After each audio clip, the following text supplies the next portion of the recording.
Welcome everyone. Today we have an exciting project lined up for you. We are going to make a lead glycerine soap today. As always, we will start by preparing our workspace. We need everything clean and very accessible. And then we will going to check all our ingredients and tools. The first thing we will need is a V-Herbs clear soap base and a induction to melt it, some measuring equipment, mixing equipment, some vessels to hold our bases at the right time, a silicone loaf mold and a silicone sleeve and a wooden mold to hold it, and this is a special mold stand. The details for a detailed video on how to make this is on our another channel called Hobby Asylum, and the link is also in the description. Let's get started. First, we'll have to melt our soap base. For melting our soap base, we will measure the soap base first. We'll use this steel vessel for the melting of the soap base. I am just minusing the weight of the vessel, and then I am going to add the soap base.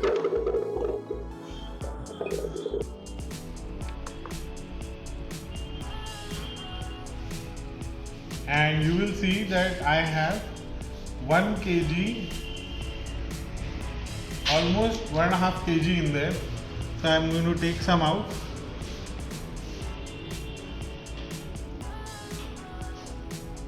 Now I have about 1370 grams in there.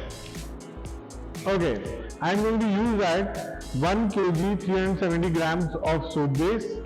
I am going to turn on my induction on low setting and add some water, and then just wait for it to melt. Now that I am checking, the base has completely melted. Now we can add the fragrance to the entire soap base. According to the weight, we would have to add about 20 grams of fragrance.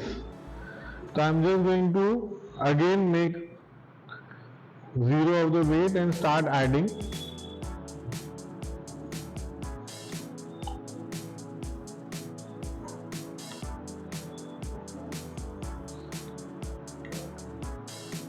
And as soon as I've added 20 grams of fragrance, I'm going to take this down and stir it.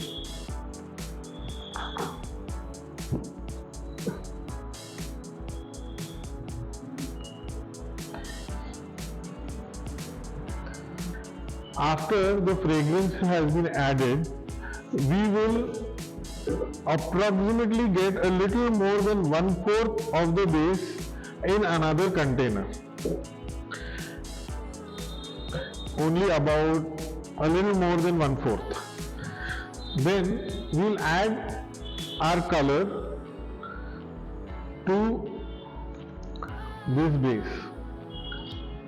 Be a little generous with color with this one, because we want a really dark bold color at the bottom of the soap.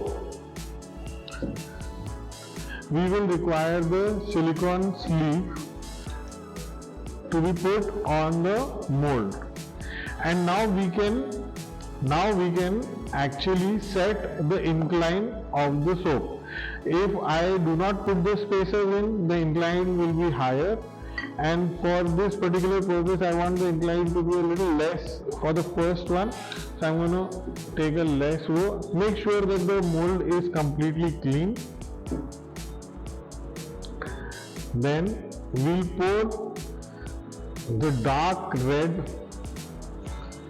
into the mold, and you can see I have not put a lot but a little. Now that we have poured our first layer, we'll wait 10 or 20 minutes for it to set, and we'll keep checking by touching it with our finger or a pencil that if it is moving or not. If there are indentations, that means it is ready. Typically it takes 10 to 20 minutes depending on the weather for it to gel. Soap base has reached a jelly-like consistency, it will not move and you can still shape it. You can press and the shape will stay in the mold. Now these indents are created for two reasons.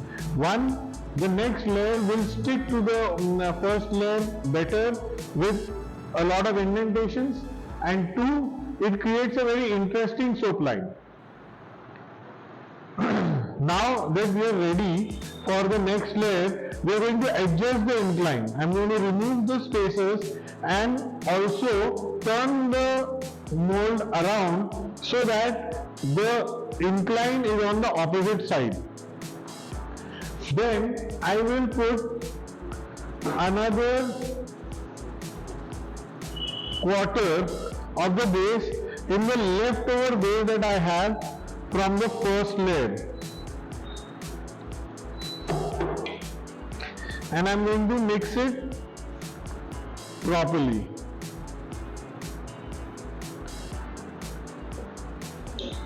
And then spray some IPA so that these two layers stick to each other properly. At this time, I don't want the base to be very hot.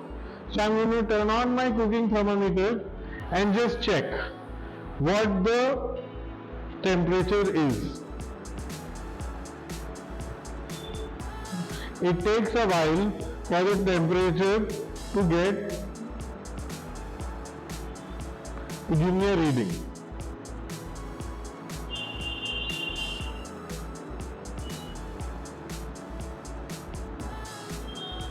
Now I am going to put more than half of the base for this layer.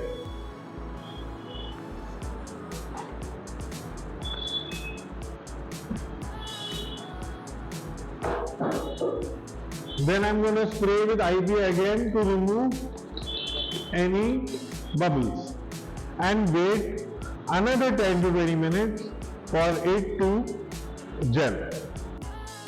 More base into this and then add it to our mold. And remember, this time you have to finish it because the last layer is going to be transparent.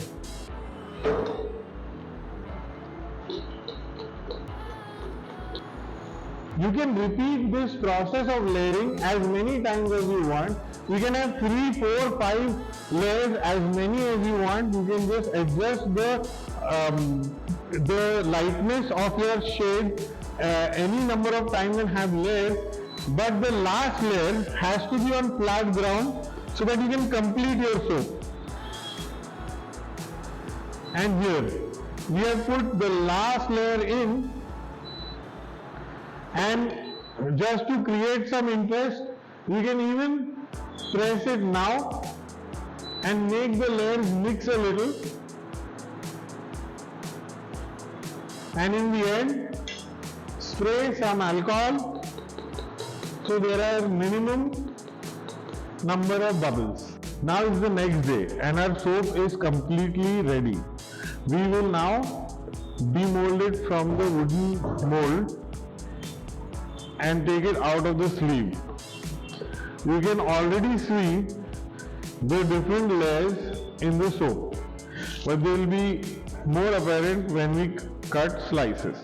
So I am going to use this soap mold to keep my cuts straight and use a stainless steel knife to cut it.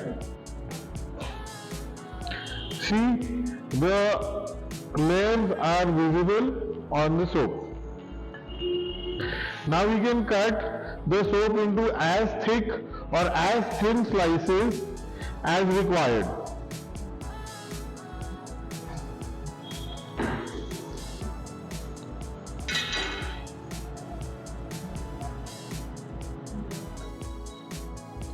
And there you have it, a stunning layered pomegranate soap for you. If you like our video, do like and share, and do subscribe to our channel. We hope to see you soon.